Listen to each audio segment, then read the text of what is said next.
ஆண்டவருடைய ஆவி என்மேல் உள்ளது, ஏனெனில் அவர் எனக்கு அருள் பொழிவு செய்துள்ளார். ஏழைகளுக்கு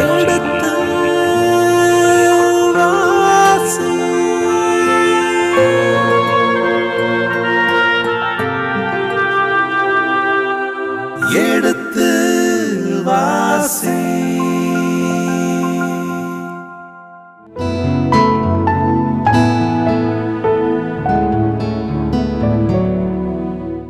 இனிய இதயங்களே, சாமுவேல் முதல் புத்தகத்தின் 3ஆம் அதிகாரத்திற்குள் நாம் நுழைய இருக்கின்றோம். 2ஆம் பிரிவிலே ஏற்கனவே அன்னாவின் ஜெபம், அதை ஒப்பிட்டு பார்த்திருக்கின்றோம். ஏலியின் குடும்பத்தின் வீழ்ச்சி, சாமுவேலின் உயர்வு என்பதெல்லாம் பார்த்திருக்கின்றோம்.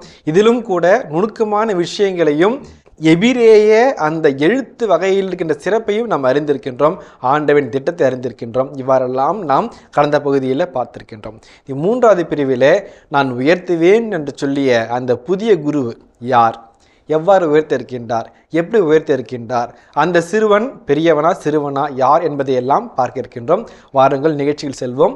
உங்களைப் போலவே நானும் அதில் இருக்கின்ற சிறப்பு அம்சங்களை அறிந்து கொள்ள ஆர்வமாக இருக்கின்றேன். தந்தையிடமிருந்து கேட்டு அறிந்து கொள்வோம். வணக்கம் தந்தை அவர்களே.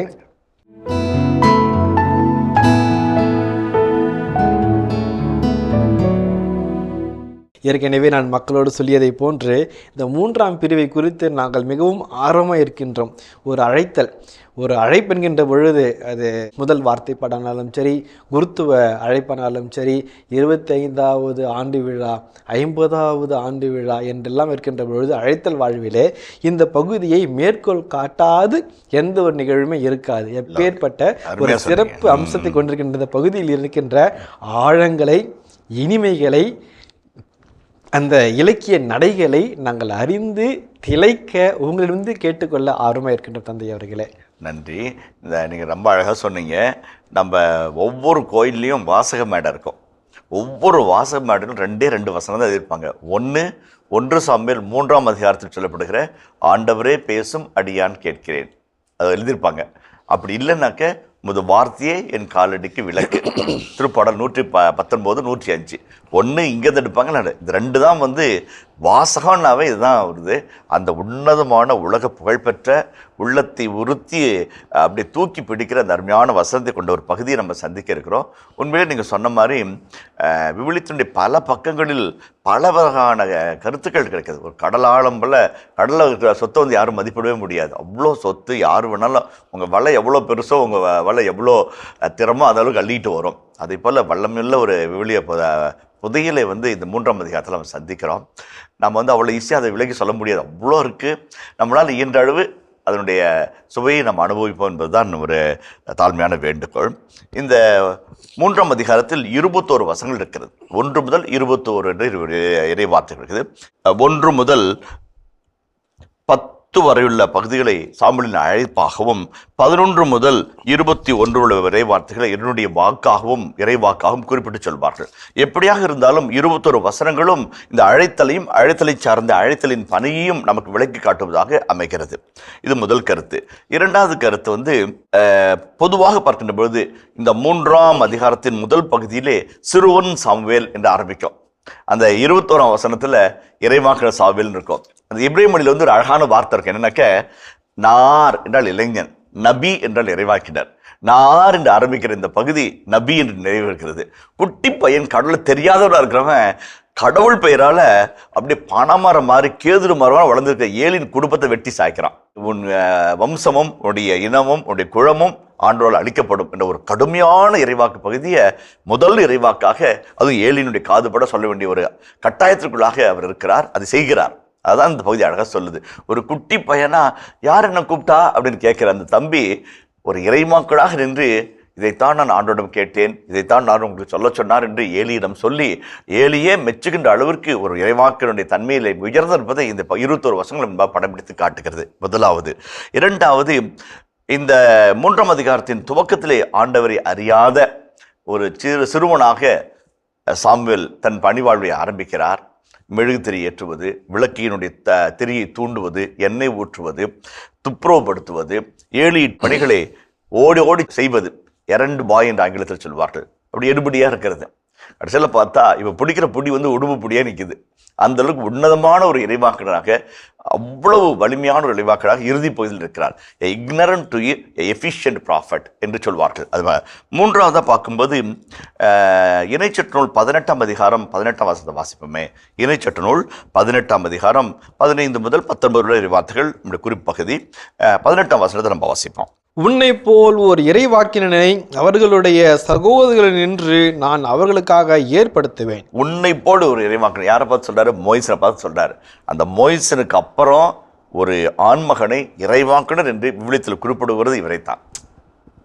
மோய்சுக்கு அப்புறம் உன்னை போல் ஒரு இறைவாக்கினர், உன்னை இறைவாக்கினாக ஏற்படுத்தினோம் என்று இங்கே தான். அதுக்கப்புறம் எரேமியா சொல்றாரு, மக்களுக்கு உன்னை இறைவாக்கினாக ஏற்படுத்தினேன் 1:5 சொல்லுவார் எரேமியால. அது பிற்படலாம் அந்த பக்கம் வரும். இங்கே வந்து மோய்சனுக்கு அப்புறம் அதுக்கப்புறம் கிதியோன் வராரு, அபிமெலேக் வராரு, சாம்சன் வராரு, அவங்களாம் போகிறாங்க. யாரும் இறைவாக்குன்னு சொல்லப்படவில்லை, பெண்கள் சொல்லப்பட்டிருக்குது. ஆனால் வந்து ஆண்மகனை மோசேக்கு அடுத்தபடியாக இங்கே ஒரு இறைவாக்கினர் என்ற அந்த சொல்லுக்கு ஒன்று இலக்கணமாக சாமுவேல் முன்னிறுத்தப்படுகிறார் என்பது கருத்து.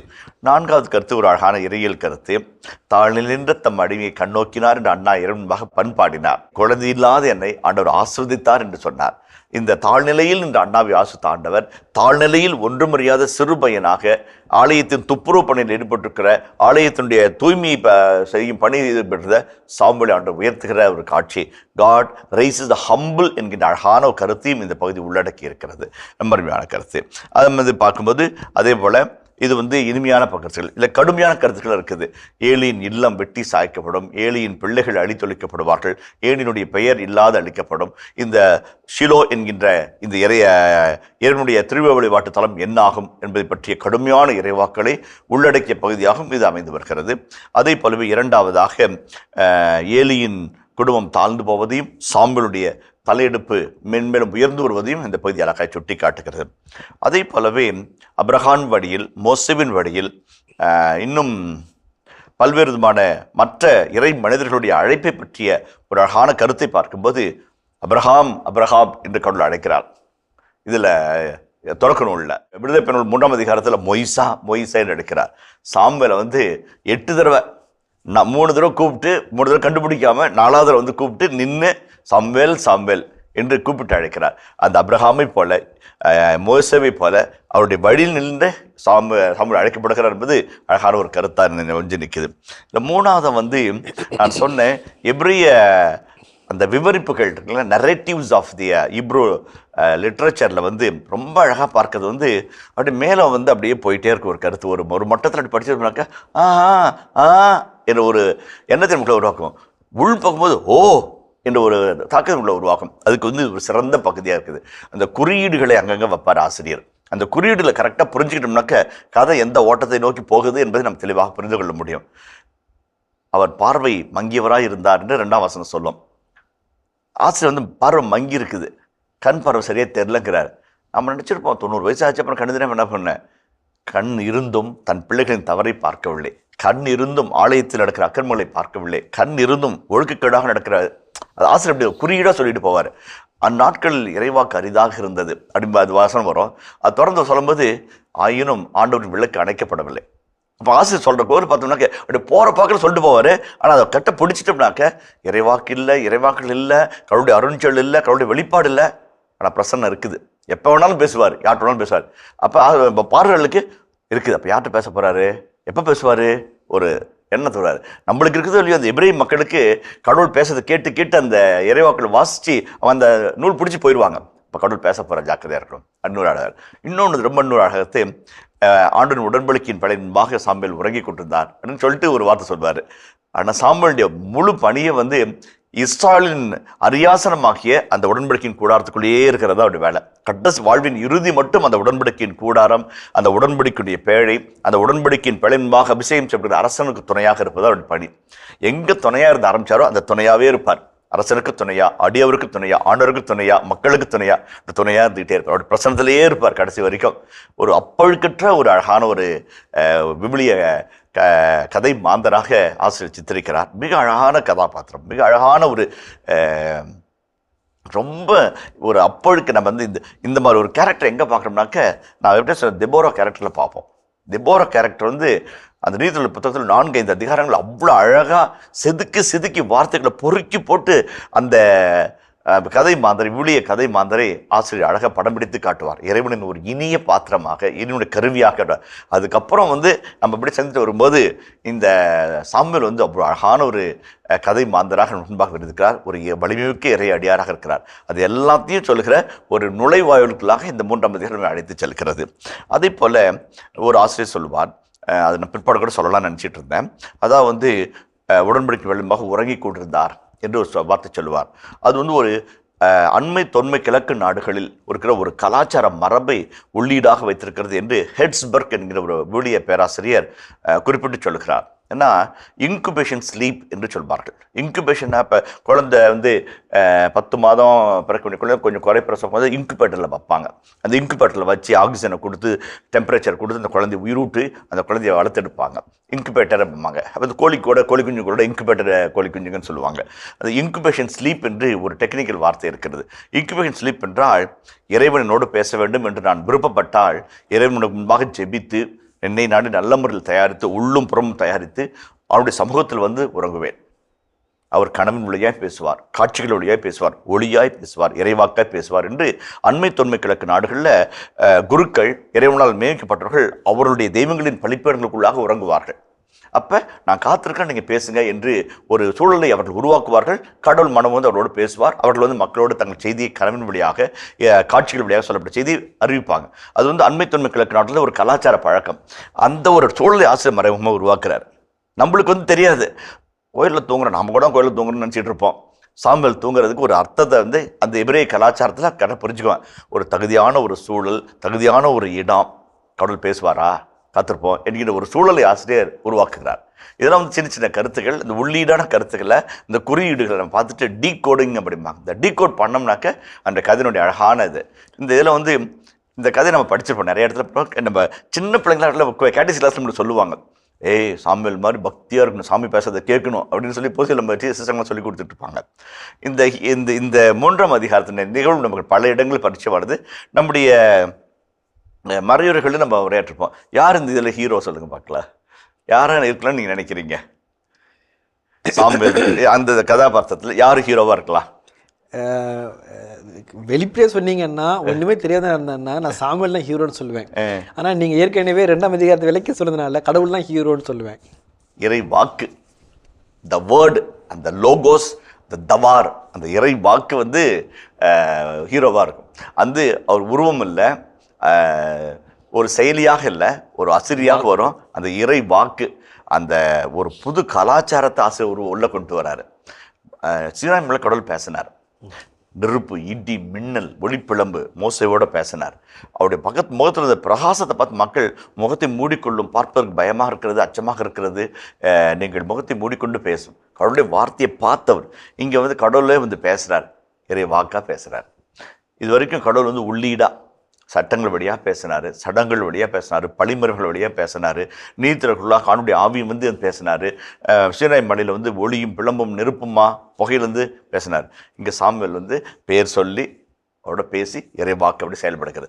இன்று இப்போ ஆரம்பிக்கிற இந்த பகுதி எங்கே சக்கரை இறைவாக்கு பத்த வரைக்கும் போகும். அந்த இறைவாக்குனுடைய பணிகள் தொடர்ந்து வரும். ஆண்டுடைய வாக்கு என்னிடம் வந்தது, ஆண்டு வாக்கு என்னிடம் பேசியது, அந்த அது அப்படியே தொடர்ந்து அடுத்து ஒரு 600-700 வருஷத்துக்கு இதுதான் ஆட்சி செய்ய போகுது. அந்த இறை வாக்கு என்பது இஸ்ராயல் மக்களுக்கு ஒரு மிக வல்லமையான ஒரு சக்தி. அதை இந்த இடத்துல அப்படியே ஆசிரியர் அழகாக இது பண்ணுறார். இது ஒரு இது. இன்னொன்று ஒரு ஹீரோவை இன்ட்ரடியூஸ் பண்ணுறது ரொம்ப நம்முடைய இந்திய பிற மத இலக்கியங்களில் கூட நல்ல சின்ன சின்ன கடவுள்களை பற்றிய குழந்தை கடவுள்கள், அவங்களுடைய இளமை பருவம், அவருடைய சின்ன சின்ன குறும்புகள், அவர்கள் பண்ணுகின்ற அவருடைய மாசற்ற விளையாட்டுகள் எல்லாம் அழகாக இலக்கியங்களில் பக்தி நெறிகளில் நம்ம பார்க்குறோம். பார்ப்போம். அது ரொம்ப ரசிப்போம். எல்லோரும் ரொம்ப பிரியமாக பார்ப்பாங்க. தாய்மார்கள் அந்த குழந்தை கடவுள்களை பல நிலைகளில் வந்து ரசிப்பாங்க. ரொம்ப ஆன்மீகபூர்வமாக அதை உணர்ந்து பக்தி ஈடுபாட்டோடு அந்த நிகழ்வுகளை வாசிப்பாங்க. அந்த வகையில் பார்க்கும்போது சாமுவேலின் இளமை பருவம் வந்து கடவுளை அவன் ஏற்கனவே வந்து வரமாக இருந்து பெத்த பிள்ளைன்னு சொல்லும் இருக்கு. 2ஆம் அதிகாரத்தை சுட்டி காட்டுறோம். பெத்த பிள்ளைக்கு வந்து அம்மா பாட்டு பாடி வாழ்த்து சொன்னதையும் பார்த்துட்டோம். கூட்டிகிட்டு போய் ஆண்டவர் ஒப்படைச்சதையும் பார்த்து நாசரேனாக இருப்பான்றதையும் நம்ம பார்த்துட்டோம். இப்போ இவர் எப்படி கடவுளுக்கு பிரியமான நடந்துக்கிட்டாரு? சாமி சொன்னார், என் திருவுளத்தை நிறைவேற்றுவனாகவும் என் திட்டத்தை ஏற்றுக்கொள்பவனாகவும் எனக்கு நம்பிக்கைக்குரியவனாக இருக்கிற ஒருவனை நான் ஏற்படுத்துவேன்னு சொன்னார் இல்லைங்களா? அவர் எப்படி அந்த இது வருவார் அப்படின்னு பார்த்துட்டு நமக்கு எதிர்பார்த்துருக்கிற நமக்கு ஒரு ஹீரோ என்ட்ரி கொடுக்குறாங்க. ஹீரோ என்ட்ரின்றது வந்து இப்ரேய கலாச்சாரத்தில் ரொம்ப அழகாக இருக்கும். அந்த ஹீரோ என்ட்ரி வந்து அப்படின்ற மாதிரி என்ட்ரி பண்ணுவாங்க. தாவீதை பாருங்க, அவர் வந்து அவங்க அப்பாவே மறந்துட்டார். இவ்வளோதான் பிள்ளைங்களா அவனுக்கு? ஒருத்தர் இருக்கிறான், ஆடு மேய்ச்சிட்டு இருக்கிறான், பொடி பையன், சாமுவேல் சொல்ற பொருத்தமானவன் அப்படின்ற மாதிரி ஒரு கதை காட்ட ஒரு ஹீரோயின் அவர் வருவார். அவருக்கு வரக்குள்ள உங்க அப்பா இன்ட்ரோடியூஸ் பண்ண மாட்டார். அவரை சாமுவேல் வந்து இன்ட்ரோடியூஸ் பண்ண மாட்டார். எழுந்து இவனை அபிஷேகம் செய். யார் இன்ட்ரோடியூஸ் பண்ணுறது? கடவுள். அவன் பார்வைக்கு சிவந்த மேனியனாகும் அடுத்து திரும்ப ஒரு டிஸ்கிரிப்ஷன் கொடுப்பாங்க. ஆனால் வந்து கடவுள் வந்து இன்ட்ரோடியூஸ் பண்ணுவார். எழுந்து இவனை அவனை அபிஷேகம் செய், இவன் தான் நான் தெரிந்து கொண்டுவேன். அப்போ வந்து ரொம்ப அந்த ஹீரோ என்ட்ரி வந்து ரொம்ப அழகாக இருக்கும். அந்த ஹீரோ என்ட்ரியில் வந்து ஒரு நையாண்டியும் இருக்கும். அது வந்து 9ஆம் அதிகாரத்தில் பார்ப்போம். சவுலை வந்து எப்படி இன்ட்ரோடியூஸ் பண்ணுறாரு அதையும் பார்ப்போம். அந்த எதிர்மறை நேர்மறை கருத்துலாம் உள்ளடக்கி நம்ம பார்ப்போம். இந்த ஹீரோ என்ட்ரி வந்து சாமுவேல் வந்து ஒரு இறைவாக்குகளுக்கு ஒரு தனிப்பெரும் தலைவராக இருக்கிற அவர் எப்படி இன்ட்ரோடியூஸ் பண்ணுறாங்கன்றது ரொம்ப அழகான கருத்து. அதெல்லாம் வந்து நல்ல பரபரப்பையும் விருப்பையும் நமக்குள்ளாக கொண்டிருக்கிற ஒரு அழகான பகுதி. நம்ம இதை வாசிப்போம். அதே போலவே வந்து சிறுவன் சாமுவேல் என்று ஒரு வார்த்தை வருகிறது இல்லைங்களா? முதல் வசனம் வாசிப்போமே. சிறுவன் சாமுவேல் ஏலியின் மேற்பார்வையில் ஆண்டவருக்கு ஊழியம் செய்து வந்தான்.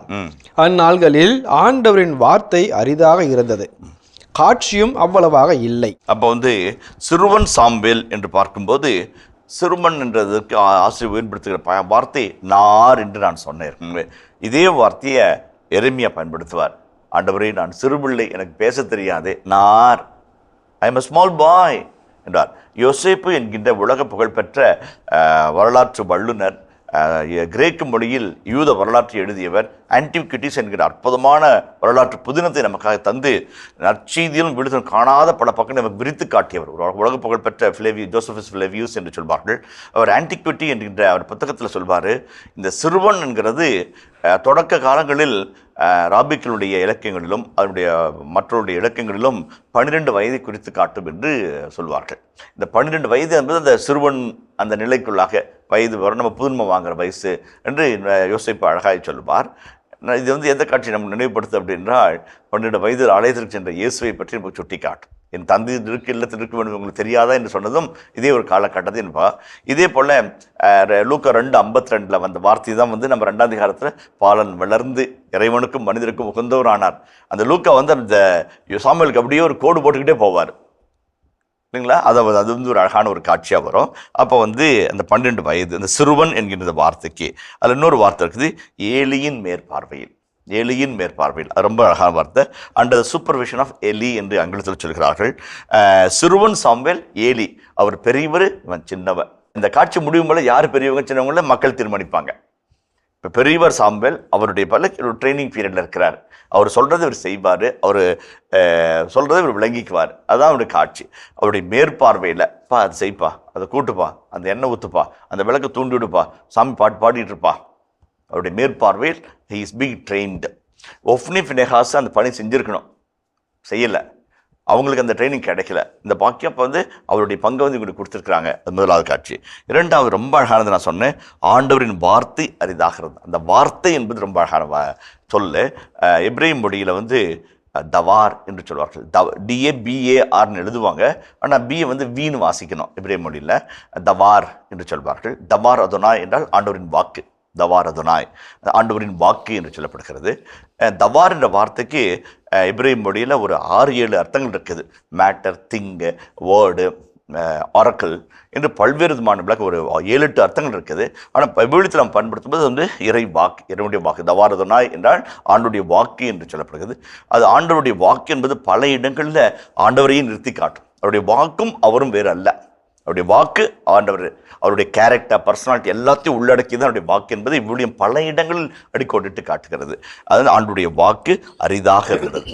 அப்போ கடவுள் பேசுறது, கடவுள் தன்னுடைய வெளிப்பாட்டாக இருக்கிறது இங்கே ரொம்ப ரேராக இருந்துச்சு. இப்போ எப்போ பேசுவார்? இப்போ ஏலி முன்னாடி அந்த 27 பாருங்களேன், 2:27 வாசிங்களேன். அப்பொழுது இறையடியார் ஒருவர் ஏலியிடம் வந்து கூறியது, அன்னோன் ப்ராஃபட் சாம்பல் இறைவாக்கில் வர வரைக்கும் முன்னாடி இருக்கிறவங்க எல்லாத்துக்கும் பேர் இருக்காது. ஒரு அன்னோன் ப்ராஃபட் ஏலியிடம் இறைவாக்காக கூறியது. இப்போ இறைவாக்கே வருகிறது. அவனுடைய வார்த்தை அரிதாக இருந்தது, ரேரஸ்ட் ஆஃப் ரேர். ரொம்ப இங்கே அங்கே சாண்டவர் சொன்னார் அப்படி சொல்லிட்டு இருப்பாங்க. ஆண்டவர் எப்போ திட்டம் தெளிவாக பேசினார், அவருடைய திட்டம் என்ன, அவருடைய வாக்குறுதி என்ன, அவருடைய வழிநடத்தல் என்ன என்று சொல்கிறதுக்கு யாருமே இல்லை அந்த காலகட்டத்தில். காட்சி அவ்வளவு. அப்போ 3 வகையில் இறைவனுடைய செய்தி சாமுவேல் புத்தகத்திலும் அரசர் புத்தகத்திலும் 3 நிலைகளில் இறைவனுடைய செய்தி, இறைவனுடைய வழிநடத்தல், என்னுடைய திருவிழா மக்களுக்கு வருகிறது. 3. ஒன்று காட்சிகள் வழியாக, ஹோசே என்று சொல்வார்கள், காட்சிகள் வழியா. 2வது இறை வார்த்தையின் வழியா. 3வது கனவுகள் வழியா. ஹொலெம் என்று சொன்னால் கனவு. தொடக்க நூலில் பார்க்குறோம், யோசேப்பு கனவு கண்டார். இந்த கனவு ஒரு வகையான கடவுளுடைய செய்தியை நமக்கு வந்துகிட்டே இருக்கும். புதிய ஏற்பாட்டில் யோசேப்பு கனவு காண்கிறார். பிலாத்துடைய மனைவி, அவரை பற்றி என் கனவில் மிகவும் துன்புற்றேன், கொஞ்சம் ஜாக்கிரதையாக இருங்க. இந்த கனவு ரொம்ப முக்கியம். இந்த கனவு ஒரு வகையான கடவுளுடைய வார்த்தையை நமக்குள்ள கொண்டு வருகிற, கடவுளுடைய திருவுளத்தையும் திட்டத்தையும் கொண்டு வருகிற. தானியேல் புத்தகத்தில் கனவின் விளக்கத்தை சொல்லி ஒரு அரசனுக்கு சரியாசனம் பெறுவார். அதெல்லாம் அந்த கனவு ஒரு important medium of gods communication என்று எபிரிய விசுவாச அறிக்கை சொல்கிறது. 2வது காட்சிகள் காண்பார்கள். அப்போ எசேக்கியேல் 37 அதிகாரம், ஒரு பெரிய பள்ளத்தாக்கை கண்டேன், உலர்ந்த எலும்புகள் வீசி அடிக்கப்பட்டிருந்தது. ஏசாயா 6 அதிகாரம், கண்களை உயர்த்தி பார்த்தேன், ஆண்டவர் வான மண்டர்களின் சிம்மாசனத்தில் அமர்ந்திருந்தார். காண்கிறது ஹோசே அந்த காட்சியில்.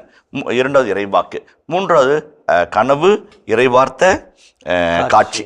3. இப்போ இந்த இடத்துல எப்படி கடவுள் இதுக்கு பாரு, காட்சியும் இல்லை, இறைவாக்கும் இல்லை. இப்போ எப்போ பேசுவார், எப்படி பேசுவார் அப்படின்னு ஒரு கேள்வி நமக்குள்ள ஆசை கொண்டு வர்றாரு. 2வது வாசிப்போமே. தந்தையவர்களே, இந்த ஒரு ஃப்ளோவில் கொஞ்சம் இன்ட்ரப்ஷன் பண்ணணும்னு ஆசைப்படுறேன் தந்தையவர்களே.